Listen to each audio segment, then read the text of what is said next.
Welcome back to the channel, man. Before we even say anything or do anything, all praise to the Most High. Today, we got one of the most inspirational individuals on this app. What it do? Flight crew, FTC, flight team stand up. Yes, sir. Gotta remember, it's November. We got some so fresh, so clean educational. I think this is an older video, huh? Now, this is more of like a life lessons type of educational list. You know? Damn, should I be that small over here? As you see by the title, 9 Bro, little as luckiest fuck. people who survived the impossible. now. Things like this Damn. is like to teach I y'all don't what know. not to do, so you don't ever have to be put in a situation of having to survive the impossible. All right, no pop quiz or nothing, but just take some valuable life lessons to this, because I'm gonna need all y'all FTC brothers and sisters to stay safe out there. All right, Yes, sir. holidays is coming up, and everything so on. Let's check it out. This is by Echoes. So something. But still conscious, the skier's body temperature dropped to a record low of below 14 degrees Celsius. The woman had no chance of survival, when suddenly, her pulse got going again. In this video, I'll share 8 incredible survival stories that are hard to believe. Viewer discretion is advised. A British parachuting instructor, Michael Holmes, was preparing for his 3rd jump in a day. He double-checked his gear and had his colleagues recheck it for him. Michael had around... That's wild. I just can't do skydiving, man. It just sounds fun. It sounds something that you just want to try once, but... You love your life, good. gang. I feel you. 7,000 successful jumps under his belt. On that day, in 2006, the instructor was supposed to film a tandem flight over the New Zealand town of Taupo. Shout out to Echoes that's doing this video, but did you just say 2006? Is that a thing, or is it... I never heard that before. When the plane reached probably an altitude of 4,600 meters, the skydivers jumped. Michael circled the tandem couple to take the best photos and then opened his parachute. However, instead of a steady descent, the man got caught up in a violent swirl. Nah. His main parachute got tangled. Nah, bro. Did you see? Like, this dude is literally looking at the full body of the Pacific Ocean, bro, and land, and talking about the parachute is like tangled. I'm instantly passing out, bro. You know what I'm saying? It's just, it's already situations like this, it would already been over for me, 100%. He's scared of The heights. man detached it to open the extra one. Its canopy wouldn't detach for some reason though, and Holmes continued falling. He wanted to cut off the suspension line. That's the real footage too? The knife, but was unable to raise his arm. Damn, imagine how dizzy you would be. Michael barely managed to look at his altimeter and realized he was done for. Oh, I'm getting dizzy watching this shit. Spinning, bro, I would be, oh my goodness. Yeah, you through, boy. Bro, that's so damn sad, bro. How he sound? Man, that's so damn sad. Like, obviously everybody survives in this video, just surviving impossible, but man, that's like, imagine I hope that he could was potentially alright. been his last words, right? That is just sad, man. I hope he was okay. More seconds passed. Michael Holmes hit the ground. But when Michael's friend landed nearby, he saw Holmes lying in a blackberry bush, fully conscious. The man was immediately taken to the hospital, where he was diagnosed with a crushed left foot and ankle, on which he landed, as well as broken ribs and a punctured lung. But if Michael had fallen directly onto the ground, or into the water from such a height, he would have most likely died on the spot. It was a coincidence that saved his life. I hope he was able to make a full recovery. What the Real hell? talk. Real talk. Man. That's wild, right? Saved That him is so if you crazy. crashed inside an active volcano. In November of 1992, cinematographers Michael Benson and Chris Duddy went to film a volcanic cone named Pu'u'o'o on the Hawaiian Islands. One of Hollywood... I ain't gonna lie, Hawaii got a childish language. Y'all language child. Hawaiian is childish as hell. I don't care, bro. I don't care. I love y'all, bro. I love y'all, but y'all language childish. Who the fuck names some shit Pu'u'o'o? Come on. Come on, fool. Craig Hosky agreed to take them to the mouth of an active volcano. But the moment they approached the crater, the helicopter started falling right into the volcano. No. Everyone on board was preparing to die. However, by some miracle, the helicopter didn't end up plunging into the fiery lava. Oh my gosh. Instead, it fell onto the hard ground. Ooh, I know it's More hot. people remained virtually intact in the air crash. The scene of the disaster turned out to be located in the very spot where fresh air was flowing into the crater. That's Otherwise, God. the men would have choked on the poisonous gases. God is produced by real. the Y'all better volcano. pray. I forgot volcanoes do have like poisonous gases. Not even the lava you gotta worry about. Yeah. These coincidences saved their lives. What the? Apart from that, That's they were God. only 90 meters below the crater top, so things didn't seem that bad. It was an illusion, however. When the men tried to climb the slope, they got badly injured by the spiky hot stones. Moreover, the lightest touch made the stones shift, so the people were at risk of falling into the boiling lava every second. Oh my The God. thick gases and vapors stopped the men from seeing anything, so they soon lost track of each other. Oh my Pilot gosh. Craig Hosking miraculously managed to get back to the crashed helicopter and call for rescuers. Yeah, I would have The stayed in rescue the team, helicopter. in its What y'all turn, even was just trying? as lucky to notice and pick the pilot up on the same day. Benson and Duddy, on the other hand, were stuck on the wall and spent the following night in agony, listening to the sounds of lava boiling at 1,000 degrees Celsius beneath them. Yeah, The following yeah, morning, yeah. Chris Duddy dared to climb higher, but Michael Benson deemed it too dangerous and stayed where he was. A few hours later, something like a human body swooshed past him and fell into the lava. The man got overtaken by despair. He was barely holding on upon a tiny ledge, convinced that his friends had died and that he was going to follow suit. Benson spent 2 days without food in the pouring rain. When the man 2 days in a volcano? felt he just couldn't go on anymore, a rescue net suddenly appeared near him, lowered from a helicopter.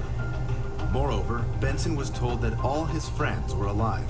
The thing that flew past him the day before was a rescue package thrown from a helicopter. Oh, Chris good. had safely climbed out of the volcano 27 hours after the crash. that is wild. 27 hours in a volcano? He Bro. climbed out too. He climbed out. It turns out that a string of coincidences can save your life, even when the laws of physics are stacked against you. Holy. A worker from England managed to win a battle against a machine that even the Terminator would have lost. On this This man day said before the Christmas, 2008, a man named Matthew Lowe was working his factory shift. He was passing by an automized conveyor belt when he noticed his overalls get caught on something. Then, a horrible thing happened. No, nope. Mm-mm. I used to work at Amazon. We had conveyor belts. I don't give a damn. I'm walking out naked. Nope. Ain't even. Nope. Soon as anything get caught, it's coming off. It's coming off. It's coming off. Boy, you got me fucked up. What? Who? You think I'm finna go like that? No. Lowe fell onto the conveyor belt, which started Tripping. pulling him toward a 13-centimeter opening in the Man, structure. I'd have got naked so fast. I'd have got naked so fast, balls out. I don't care. In just a few seconds, the man's entire body disappeared into the narrow tunnel. No. Only his head remained outside on the other side of the machine. No. The only thing Matthew had the time to do was to hear the cracking of his bones. Oh my my God. No, bro, that's what I'm This was the saying. end for him. The machine spewed Lowe's broken body out on the other side, but the man remained conscious. Ah! Then the horrific pain kicked in, and Matthew started screaming. When the other workers ran into the room, they froze with terror. Lowe's back was broken in 2 places. His pelvis, ribs, and both hips were almost completely crushed. And the abdomen, with the internal organs, was torn. Ah! He was immediately taken to the hospital. That is why I want to do something with my life other than work. A lot of these jobs are dangerous, bro. And if you think I'm going out or you think I'm about to get super injured by something at one of these low paying ass jobs, and don't get me wrong, if that's what you want to do, cool. Jobs I'm saying low paying, even the good paying jobs, it's compared to what I want to do, no. But if you no, bro, it's not worth it. It's not worth it. It's not worth it. Think about it. Would you rather take that? I ain't trying to be a bad influence, bro. And his partner was advised to prepare for the worst. However, Tripping, despite man. all the doctor's Fuck predictions, Lowe fought for his life, spending a month at the hospital and going through 6 surgeries. The surgeons literally stitched the man's body back together. And in just 18 months, Matthew could Jesus. return to work, although he was transferred to a different position. Man, like, I'm not even gonna. The fuck? What? Man, you got me fucked up. Going back. gonna lie, dog. Like, this would be selfish about, like, you know what I'm saying? Like, you know, just the world, dog. Like, bro, obviously that was an accident, so you can't really like file like a lawsuit type shit. But shit. Why they ain't have no emergency stop or something that? Like, we got all type of crazy technologies. You mean to tell me it ain't some sort of detection or some sort of sensor that can censor shit like that? Like, you mean to tell me it ain't some sort of something like that can prevent that? Like, come on, bro. No, bro. Y'all, man, these companies getting off, bro. I can't stand that shit. These companies getting off, bro. They give the bare minimum and pay you the bare minimum. And don't, like, come on, bro. No, bro. Get better fucking equipment. Create some shit that prevent shit like that from happening. You want somebody to work as hard as he do? Fuck, and I'm pretty sure he went and got the same goddamn amount of pay or a couple dollars extra. No, bro, that shit is not worth it, bro. Like some type of, like, you know what I'm saying? Like, man. You survived something that just fucked like, up, boy. And then what you mean return back to work? Like Flight finna say, I already know what he finna say. I get it, but the fuck you mean return back to work? Y'all couldn't at least give me a little check or something so I could what? Almost lost my life for this company. I ain't tripping, boy. Bro. Like, and if he did die, he wouldn't have been nothing. Like, bro, like, we're sorry like, that happened to you. You know what I'm saying? Like, some type of extra benefits. Like, facts. Man, is there like an injury workers' comp or some shit like that? Ain't enough. Man. Couple thousand, 20,000, ain't enough. That probably ain't even enough for his hospital bills. Occasional panic. He fucked up, boy. What? Lowe's story fully deserves to be recreated in a sci-fi movie. I'm surprised it happened. Regarding a case that happened to Stephen McCormick, it already happened on screen. Really? On May 21st, 2011, in the town of Opatiki, New Zealand, Mr. McCormick, an experienced driver, was tinkering with his truck. He was right between the car's bumper and a trailer when he slipped and fell. But instead of regular pain, he felt his body blow up like a balloon, getting twice as big. The man's colleagues and his grown-up son came running when they heard his screams. As it turned out, McCormick had fallen onto a brass valve that supplied compressed air to the car's brakes. It punctured the man's buttock, and the pressurized... No way! Fucking no way! No way is what I'm exactly thinking. No way! Excuse me? And obviously prayers to him and stuff like that. Everybody survived this video. But you mean to tell me that thing went up his butthole and just basically tried to inflate him like a balloon? No! As gas entered his body, McCormick's colleagues managed to cut off the air supply and lay the man on the ground. However, as it turned out, the only two emergency cars were busy, and Steve... What? The fuck? You mean had busy? to spend an entire hour waiting for the medics. An hour waiting for the medics? Nah, man. When the man got to the hospital, this video gonna make me rage. Clear that the air had separated the fat tissue from the muscles and filled the entire space in the abdomen, the chest, around the lungs and the heart, and even behind Stephen's eyelids. The doctors had to push a hose between the ribs right to the lungs so that the man would be able to breathe. The air in his body had to go out the natural way, which took 3 days. After this, McCormick was discharged from the hospital completely healthy, and the only reminder of the incident was a puncture in his buttock. The doctors noted that if the valve had hit any other body part, it could have damaged a blood vessel, and then Stephen McCormick would have died. The man was saved by a total coincidence and couldn't have influenced the situation in any way. That is absolutely A tourist crazy. from Australia, Bro, on the other hand, had to decide whether he'd fight for his own life or not. On a Sunday morning in September of 2019, First of all, that word right here let you know everything you need to know. Y'all will never, ever see me in Australia a day in life. 54-year-old man went on a short hike to Mount Nebo near Brisbane, Australia. Nope. Neil Parker was a seasoned member of the Brisbane Bushwalkers Club and took all the necessary Australia gear with got him. aliens. Moreover, he'd repeatedly walked that same route, so the thought of telling anyone where he was going didn't even cross his mind. 1 hour and 40 minutes into his hike, he had already started a familiar ascent onto the mountain near a waterfall. Yet for some reason, there's some bug storms in Australia that look like real storms. Like, it was this one video where I guess the dude was driving up a dirt road or whatever, and you literally couldn't see nothing because there was too many things flying in the road. What? Then some of the shit that you see in Australia is like, when did that DLC drop? And send it back. Who does...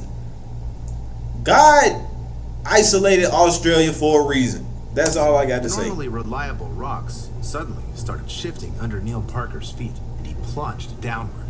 The man fell 6 meters into a shallow creek, snapping his left leg in half above the ankle and crushing his left wrist. God, Neil tried to get his cell phone out of his pocket, but it slipped into the water. Then Parker realized he could neither call for help nor expect search. That shit scared me, bro. So cringy, bro. What the fuck? Can you even still move your hand? Crawling. It was so hard, however, that he had to rest after every meter he conquered. Yet Parker continued crawling, stopping from time to time to eat something and take painkillers. Only 2 days later, on Monday, when Neil Parker didn't show up at work, the search operation began. By some miracle, someone recalled the man mentioning his plan of going to the mountains. But a helicopter wasn't dispatched until Tuesday morning. What? Quite soon, the rescuers noticed a man in a creek bed. He was waving something colorful over his head. Wow. As it turned out, not only did Neil Parker survive, he'd also climbed for over 3 kilometers from the spot where he'd fallen. What? He was hoisted aboard the helicopter and transported to the hospital. Wow. The doctors admitted that making a splint out of hiking poles was a genius idea. Here's what I think. Wow. Neil Parker's situation was horrible, but he had immense experience, food, and painkillers. 28-year-old James Grimes, on the other hand. Bro, James Grimes. I don't know why I feel like I know that name. What? Bro, you called 2 kilometers away? How many miles? I don't remember how many miles that is, but imagine how much pain this man is in, bro. Like, some people on this planet, bro, you just can't help but respect. It don't matter, like, if you don't know him. Like, if you know this person's story and what this person been through, when you meet him, it's like, or even if you don't meet him, it's like, I respect this person.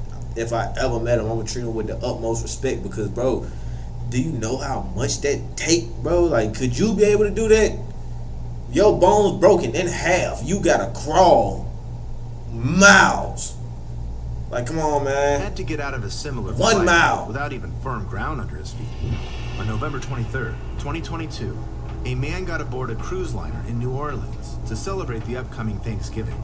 After sundown, James had a few cocktails and decided to go to the bathroom. The next moment, the man regained consciousness only to find himself in the boundless waters of the Gulf of Mexico. How the fuck did one thing lead to that? He couldn't recall falling off the ship and didn't know what to do. At first, the man hoped his absence would get noticed soon and the line would come back to get him. But after spending the entire night in the water, he realized it wouldn't happen.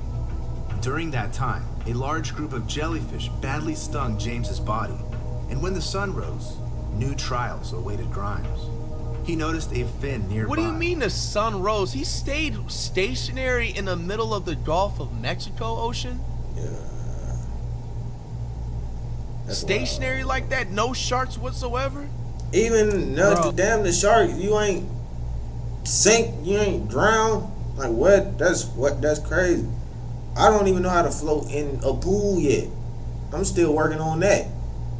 He did that in the ocean at nighttime. You can't even. Oh, that's worse. You can't even see at night. So he probably didn't know what it was stinging him. That's crazy. That is, man. Yeah, that's some inspirational-ish, man. Facts. Cause, respect, bro, I'm right? a really good swimmer, bro. But you throw me out there in the Gulf right there, bro, in the middle. Oh no, nighttime. No, I can't do all that, bro. Nighttime. Staying stationary with them waves. Everything black. You can't see nothing. And when The ship gone. Terror, a shark was approaching him. Damn. Because y'all gotta realize too, like in that like Gulf of Mexico area, like bro, the waters is pretty rough over there, bro, and like that's where a lot of the hurricanes like are that's where they start up because of just, like the amount of rough and warm waters and the precipitation and stuff. I don't know if they taught you that in school, but then something touched his foot.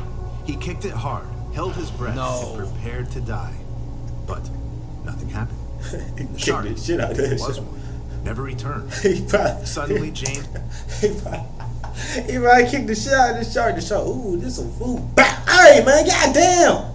My bad, bro, shit. All right, bro, you got it. Saw 2 ships on the horizon. No He way. swam toward them for hours. Are you thinking serious? of his 9-year-old daughter and coming up with songs for her.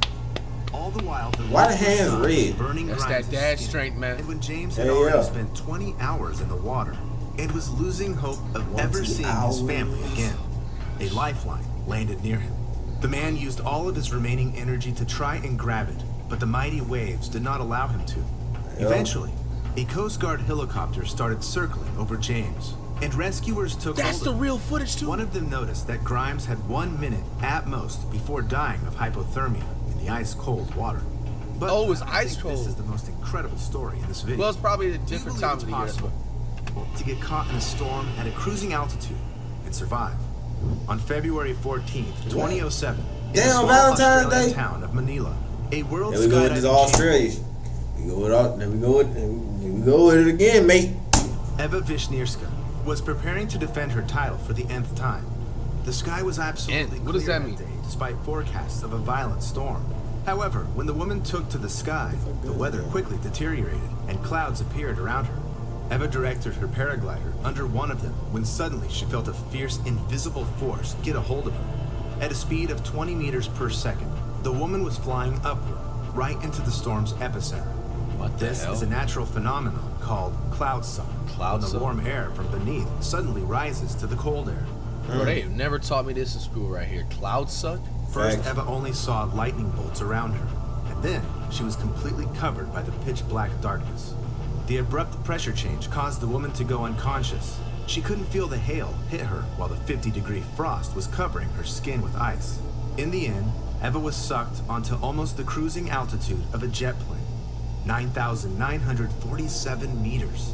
There's so little oxygen. Do you have to hold on? The human body starts literally dying cell by cell. Like, do you have to hold on like that, like the little animated thing? Cause this would be my thing. What if, alright, if you above the ocean, right, or the water, what if you just start putting holes or like rips in the thing? Like, you get what I'm saying? Like, what if you start putting holes and rips in it, and just like make it to where you crash land or something like that? Like, wouldn't that help? Forever, this meant almost 100% certainty of death. Yet, almost an hour later, the woman came around and realized she was now hurtling toward death on a paraglider that was out of control. At some point, Eva's descent speed reached 33 meters per second, but suddenly, the fall slowed down, and the athlete managed to land only 60 kilometers away from where she'd started.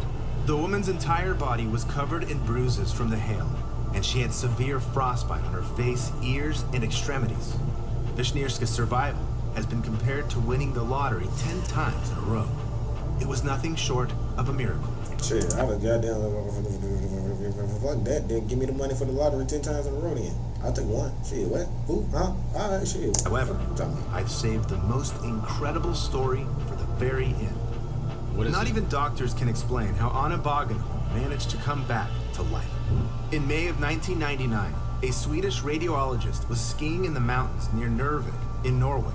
She was an experienced skier, had been on those slopes multiple times before, and was accompanied by her 2 colleagues. Yet none of this spared her from a tragic coincidence. On that day, Anna lost control of her skis and fell. The woman landed on her back in a frozen stream, broke 20 centimeters of ice with her head, and her entire body sank into the water. Oh my gosh. Only Bagenholm's feet and skis remained above the surface. Oh my Anna's colleagues immediately rushed to help her, but failed to get the woman out of her ice trap. So they called the rescuers. Panicked, Bagenholm was thrashing against the ice when suddenly she managed to find an air pocket nearby and start breathing again. She spent 40 minutes like that, fully conscious and awaiting rescue. What? What the fuck y'all mean y'all can't get out of it? Y'all don't start breaking up the rest of this ice, or we all finna be swimming in this bitch. If I'm with one of my partners or something like that, we all finna be swimming. Your head can break it. I'm pretty sure I can break it with something else. We all finna be swimming up in here. You tripping? I ain't letting you go out by yourself. Hell. And her colleagues were unable to tell whether. What the fuck were y'all doing? Yet the rest y'all don't try hard enough. 40 minutes to get the woman out 40 minutes. So she had no chance of survival. You tweaking. Bagenholm was brought to the hospital. Her body temperature had hit a new record low in the history of medicine, 13.7 degrees Celsius. A few hours. The so what does that doctors mean? tried to resuscitate Does that mean it's 13 degrees? With no results. However, in the cold country of Norway, medical practitioners have a rule to warm the patient up before declaring their death. So, a team of over 100 specialists worked in shifts for 9 hours, trying to bring Anna's body temperature back to normal. When suddenly, her pulse reappeared. This seemed absolutely impossible. But the doctors weren't too quick to be optimistic. Bogenholm had been dead for too long, and the human brain experiences irreversible damage after 20 minutes without oxygen at the longest. However, Anna spent the following 35 days connected to a ventilator and regained consciousness. It's incredible that no damage was found in her brain, yet the woman was paralyzed below her neck. 29-year-old Anna was aghast at the idea of spending the rest of her life bedridden and was very angry with the doctors for having saved her at all. However, after another month of intensive care and lengthy rehabilitation, Anna Bogenholm had an almost complete recovery. Most people who go through hypothermia don't survive, even if doctors manage to get their heart going again. What happened to Anna is a medical miracle. Wow. I've told you so many stories like this that I wonder sometimes, can they be explained away by a mere coincidence? Hey man, shout out to this Echoes dude, man. Yeah, this is a very well produced video. Let me know if you guys want me to react to more of his content. He's an upcoming YouTuber, very educational-ish and type of stuff, man. Hey man, comment down below which one was the most craziest out of all of them.